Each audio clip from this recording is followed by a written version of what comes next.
श्री आदित्य प्रसाद।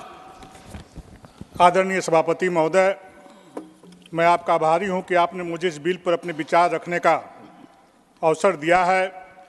भारत की क्रिमिनल न्याय प्रक्रिया में जो बदलाव होने जा रहा है वो आज के दिन में ऐतिहासिक है। आज हम भारतीय न्याय संहिता, भारतीय नागरिक सुरक्षा संहिता और भारतीय साक्ष्य विधेयक पर चर्चा करने के लिए आपके समक्ष उपस्थित हुआ हूं।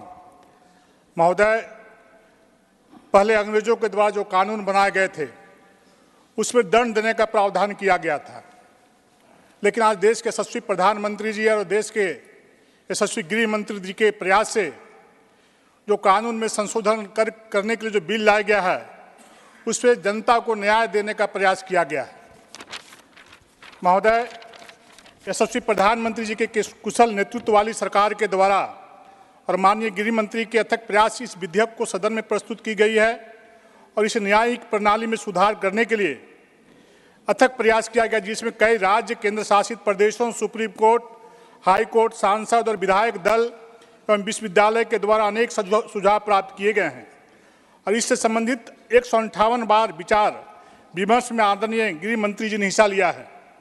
आदरणीय सभापति महोदय, मैं कहना चाहता हूं कि जिस प्रकार से सूक्ष्म दृष्टि से आदरणीय प्रधानमंत्री जी, आदरणीय गृह मंत्री जी हर विषय को देखने का काम करते हैं और देश की जनता ऐसा महसूस करती है कि देश को ऐसा पहली बार अवसर मिला है जो देश में इतने बड़े पद में आसीन होने के बाद भी समाज की अंतिम व्यक्ति की चिंता करते हैं, गरीब की चिंता करते हैं और हर वो काम करने का प्रयास करते हैं जिसे आम आदमी को आसानी पूर्वक सुविधा मिल सके, इसकी चिंता करते हैं। आज इसलिए देश की जनता दिल से आशीर्वाद और दुआ देने का काम आदरणीय प्रधानमंत्री जी को करती है।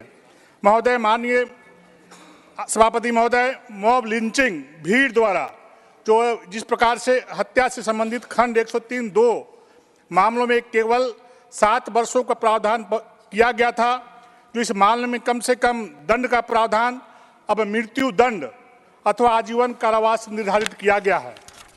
महोदय, जिस प्रकार से हम सभी लोग देखते हैं कि जिस प्रकार से गाड़ियां तेज रफ्तार से सड़कों में चला करती हैं और आए दिन दुर्घटना होकर के लोगों की जान चली जाती है। ड्राइवर जाता है थाना में, उसको बेल मिल जाता है, हंसता हुआ ड्राइवर निकल के चला जाता है, लेकिन पीड़ित परिवार रोता बिलखता रहता है।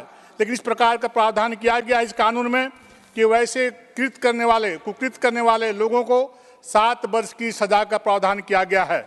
महोदय, छोटे छोटे अपराध करने वाले अपराधियों को सामुदायिक सेवा में काम में लगाने का इस कानून में प्रावधान किया गया है, जैसे माली का काम करना, स्कूल में शिक्षक के रूप में पढ़ाई करना, इस प्रकार का कानून बनाने का प्रयास किया गया है। इस प्रकार कानून लाने का काम किया है, जिसे आदरणीय प्रधानमंत्री, आदरणीय गृह मंत्री के प्रति हम सभी लोग आभार प्रकट करते हैं कि आपका आशीर्वाद देश को इसी प्रकार मिलता रहे ताकि देश का अंतिम व्यक्ति आपको आशीर्वाद देता रहे, उसकी आवश्यकता अनुसार काम होता रहे। बहुत बहुत धन्यवाद महोदय। Amar Patnaik. Thank you, Chairman, sir.